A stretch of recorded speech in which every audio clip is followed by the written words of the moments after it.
आपने ये तो देखा ही होगा कि आप जिस किसी व्यक्ति को कोई भी मैसेज या ईमेल भेजते हो वो एक सेकंड में 7 समुंदर पार धरती के एक कोने से दूसरे कोने तक चला जाता है।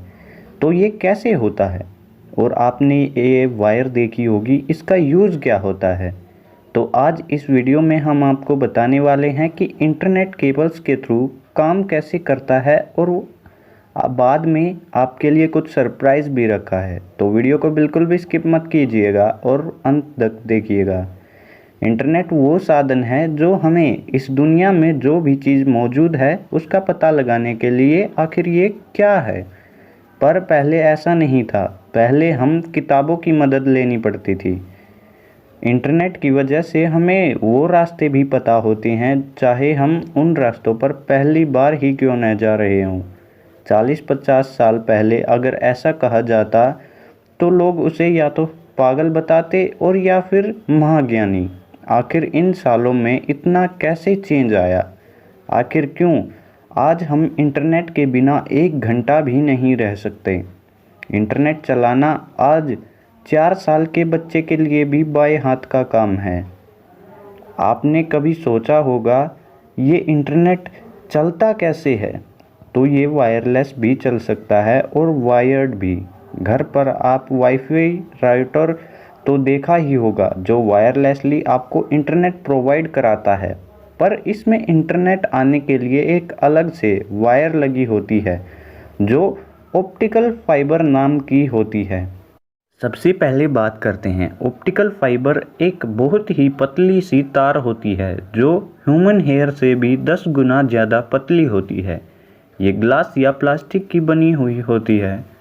ये ऑप्टिकल फाइबर एक केबल में होती है जहां ऐसी ही 10 से 15 तार होती हैं। ये एक तार 20 से 25 कॉल आराम से हैंडल कर सकती है और 100 Gbps का डाटा ट्रांसफ़र कर सकती है। इसे अंदाज़ा लगाया जा सकता है कि एक वायर एक बार में कितना डेटा ट्रांसफ़र कर सकती है।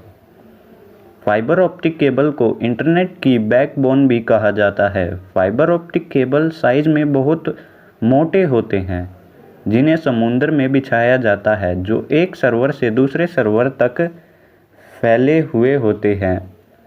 इस मोटी केबल में हजारों या लाखों वायर्स होते हैं जो एक साथ पूरी दुनिया का इंटरनेट हैंडल करते हैं।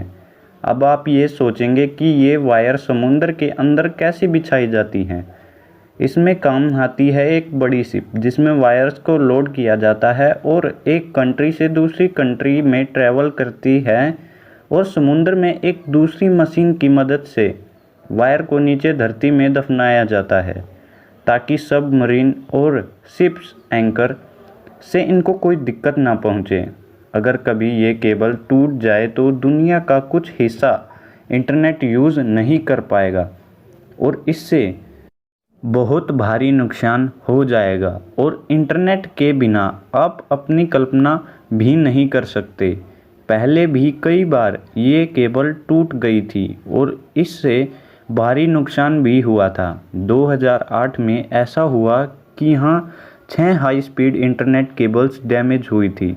इसे सबमरीन केबल डिस्ट्रक्शन के नाम से जाना जाता है, जिसकी वजह से 24 जनवरी से 4 फरवरी तक मिडल ईस्ट और इंडिया को स्लो इंटरनेट फेस करना पड़ा था।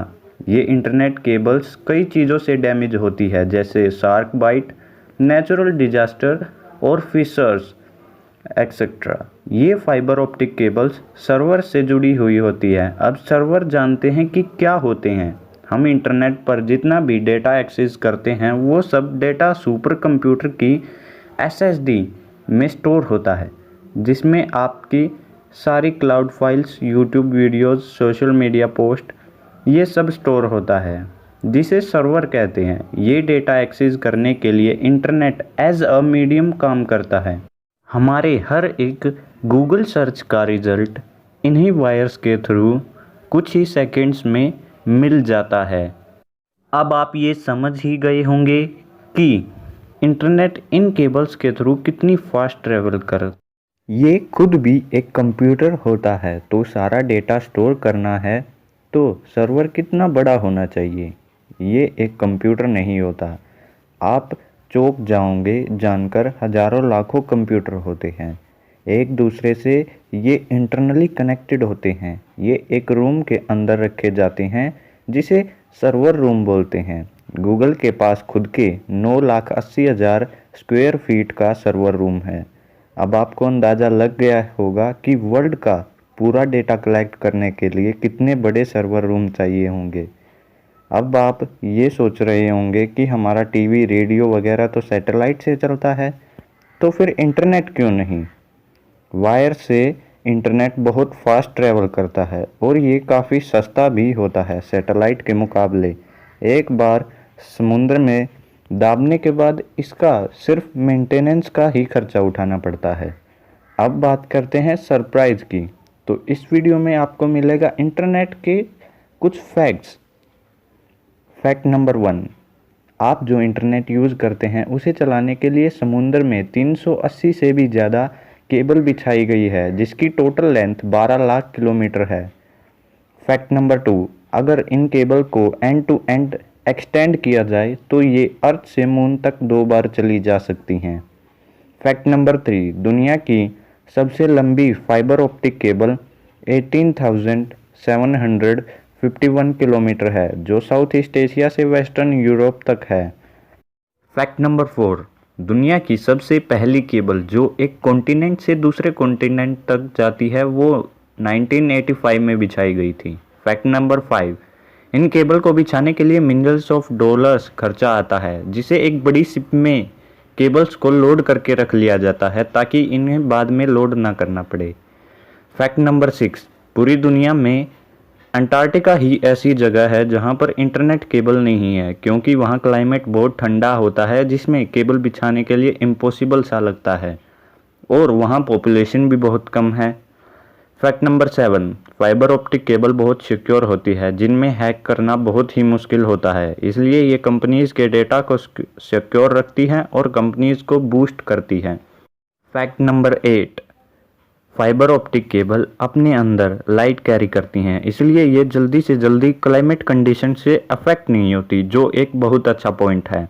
फैक्ट नंबर 9, ये fibre optic cable eco friendly होती है। जब कॉपर लाइट पल्स को 1 किलोमीटर पास करने के लिए 3.5 वॉट एनर्जी लेती है तो उसी ही डिस्टेंस को कैरी करने के लिए फाइबर ऑप्टिक केबल 1 वॉट लेती है।